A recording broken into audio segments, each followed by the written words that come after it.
40 days video nga mga kananay ng inyong kananay. Linggo nga pala ng araw na ito guys. Pumunta nga pala ako ng palengke kasi nga para naman bumili tayo ng konting gulay.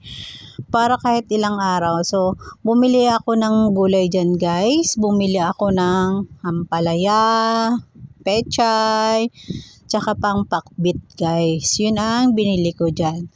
Kasi nga, para naman hindi tayo puro baboy manok or kaya para makatipid lang din naman tayo. Pero dahil nga tag-ulan ngayon guys, napakamahal din ngayon ng mga gulay. So ayan, ang tali nga pala ng pechay ay 10 piso.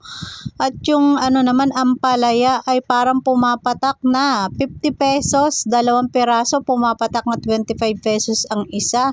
Nakatali yun guys ha. Hindi ka makapapamili na kung ano yung gusto mo maganda, nakabaluktot, yan. Ay, importante naman walang uod. So, pwede na rin. Kaysa bumili ka nung kinikilo, napakamahal. So, ayan na nga guys. Bumili ako dyan ng pangpakbit nga guys. Ayan. Kasi nga para naman makaluto tayo ng gulay. So, bibili na lang tayo ng baboy pang sahog-sahog sa ating gulay. Kasi napakamahal ngayon ng baboy at manok. Huwag na nating nasanay tayo sa puro manok, baboy, wala man lang gulay. May gulay man kangkong dahil nilaga or okra dahil nga sinigang. Pag tinola naman, sayote, sayote tsaka dahon ng sili or dahon ng tawag dito malunggay. So ayan, sabi ko sa asawa ko para makatipid tayo naman. So ayan, bumili nga ako ng 3 araw na pangluto ng gulay sa tanghali, tigisa. Ayan, tayo kasi sa umaga naman madalas itlog, hotdog. So ayan, ganun talaga. So ayan nga guys, syempre ang inyong kananay chan, pumunta nga pala ako ng Lotto Outlet.